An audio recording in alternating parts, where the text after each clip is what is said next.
जोंनि समाज सिबियारि जोंनि जायगा खाथिनिनो बिथां सोगोमसार बर' जों जायखौ लकेलाव सिबेन बर' होनना बुङो बिथाङा दासान्दि दावगाफुनाय सासे फालांगिरि लोगोसेनो समाज सिबियारि बिथाङा गाव गोसो गुदुं जानानै जिहेथु सम बे लामाजों थांलाय फैलाय खालामो बिथाङाबो बिनि गाज्रि हालोदखौ नुनायखाय गावनि जेसिबि दाम्पारखौ लाबोना अन्थाइ एसे होनानै लामाखौ फोसाबना होनो बिथाङा जोंनो खोथा होदों जों बिथांखौ जायगानि जानानै रोजा रोजा साबायखर बावदों मावबाय दं दा बिथाङा मावना होदो आरो लोगोसेनो जोंनि गामि फिसा फिसा फिथोराव थानाय जाय गामिफोराव माने गारि हाबनो हायै अबस्था हाब्रु जानाय लामामोन बेखौ बिथाङा सम एसे अन्थाइ बाला गारनानै रायजोनो हानायखिनिखौ मदद होदों जोङो खावलायगोन दानि सरकार थासेयावबो बिथाङा जिथु गावनि गोसोजोंनो खामानि मावनो हादोंबा दानि जोङो MCLA बिथांखौबो खावलायगोन जे जोंनि फिथोरिया ओनसोलफ्राव माखासे लामाया गाज्रि जाना दं बेखौ जाहाथे बिथाङा फोसाबना होफैयो दा जोङो जायगानि जानानै जोबोद साबायखर बावगोन लोगोसेनो बिथांनि इयुना जाहाथे समाजनि थाखाय खामानि मावलांनो हानायाव माने आरो बांसिन थुलुंगा मोनखांदों बेखौ जोंनि जायगानिफ्राय जोङो बिथांनो बोर सारसिगोन बे लामाया ओरैनो CM स्पेसियेल पेकेजनिफ्राय 200 कौटि टाकानि मोनसे बाजेटनि खामानिमोन बेवहाय दुमनिनिफ्राय लानानै केशब नोगोर थारमाने 127A नेशनेल हाइवेआव नांजाबनानै सानजाहा दुमनि बारनानै क'येरी चक निकासि टु बरमा लामामोन बे लामाया बेयाव 200 कौटि टाका PM स्पेसियेल पेकेजमोन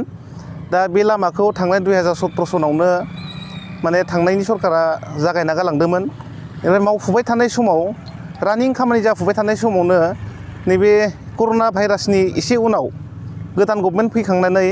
मा खारनाव बे खामानिया नांथाखो जोङो एसे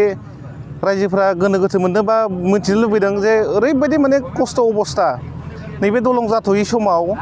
बे लामाजों बे सानजा पार्टनि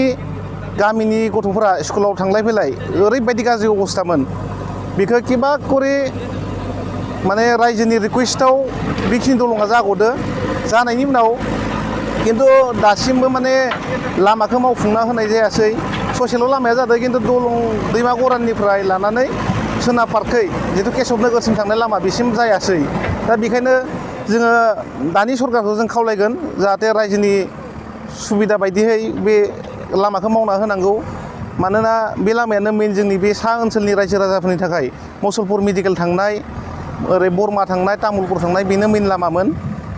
दा बेखौ मावना होनो थाखाय आं खावलायदों लोगोसेनो दिनैनि नैबे अबस्थाखौ नायनो हायै नुनो हायै मोनसे अबस्थायाव थानायखौ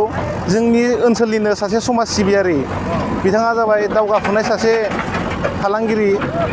बिथां सोगोमसार बर' जायखौ जोङो सिबेन बर' बुङो बिथाङा नैबे लामाखौ दिनै गावनि जेसिबि दाम्पारजों अन्थाइ एसे लाबोनानै रायजोनो थांलाय फैलाय खालामनो हानाय बायदि मोनसे सुबिदानि थाखाय खोनानै होदों जों बिथांखौ आंनि गोसो गोरबोनिफ्राय आं साबायखर होगोन लोगोसेनो रायजो राजानोबो फोरमायनो सानदों जे बिथाङा बे लामाजों सम फैयो थाङो नुलाङो रायजोनि गाज्रि अबस्थाखौ नुयो टम गारिफ्रा मालाबा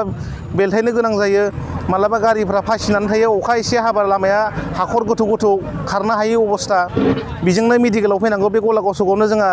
ब्लक PHC मेडिकेल दं बे मेडिकेलाव सानजा पार्टनि मानसिफ्रा फैनांगौ आरो बेमारिया एसे सिरियास जायोब्ला जों मुसलपुराव बेमारि लांनो गोनां जायो बे लामाजोंनो ओंखायनो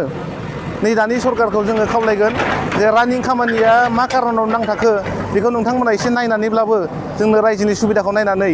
जोंनि बे गलागाव सकनि दलङाथ' ओंखारबाय बे लामाखौ नांगौ बिनि उनाव गलागाव सकनिफ्राय सोनाब फारसे थानाय थेबोर दैमानि दालांखौबो मावनानै हालमानु बिथाजों गलागाव फोनांजाब जिथु मेडिकेलनि लामा बेखौ थाबैनो खालामना होनांगौ मानोना बे दालांखौबो लुनो जागायदोंमोन कन्ट्राक्टरा नाथाय मा खारनाव दिनैसिम मावफुङासै हाबदान जानानै थाबाय बेखौ जोङो खावलायगोन लोगोसेनो फालमानु बिथानिफ्राय सोनाबा फारसे थांनानै खख्लाबारि गामि फाख्रिगुरि खख्लाबारि गामिनि गेजेराव जिथु दालां गंसे दंमोन बे दालाङाबो दिनै आद्रा ससेल' मावनानै थालांबाय दा बेखौबो मावफुंनो थाखाय आङो दानि गभर्नमेन्टनि जिथु प्रमद सार लोगोसेनो जोंनि जायगानि MCLA मन्टु बर' आदाखौबो खावलायगोन लोगोसेनो जों मोनसे बुस्थुखौबो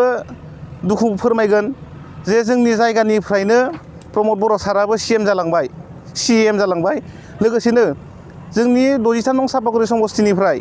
UG ब्रह्म साराबो MLA जालांनानै केबिनेट मिनिस्टार सासे जालांबाय दिनै बिथांनि केबिनेट मिनिस्टारनि आन्दाराव जोंनि ओनसोलाव बा बे जायगायाव गुबुन जायगायाव जादोंबा जों मिथिया खिन्थु जोंनि जायगायाव जोङो बिथांनि गिदिर स्किम जों दासिमबो नुनो हायाखै मानोना सासे एमएलए जेसेबां खामानि मावो बेसेबांबो बिथाङा जोंनि ओनसोलाव मावनानै होनायखौ जों नुवाखै मानोना थांनाय 7-8 बोसोरसो जों बे लामायाव जों खुनु मोनसे रिपेयारिं मोनासै जिथु बुनगावनिफ्राय गलागाव जानानै अनसलि थांनाय सिमला थांनाय लामाया दिनै ओरैबायदि गाज्रि अबस्थायाव दं हाद्रि थुला जानानै आगोर मोनाखै जोङो बेमारि सासे लांनांगौबा ओरैबायदि मोनसे गाज्रि अबस्था जायो दा बेखौ लामानि मोनसेबो रिपेयारिं जायखौ जोङो लुबैदों खालामना होनांगौ जों बेखौ खावलायबाय रायजोनि जानानै लोगोसेनो थाबैनो नैबे जोंनि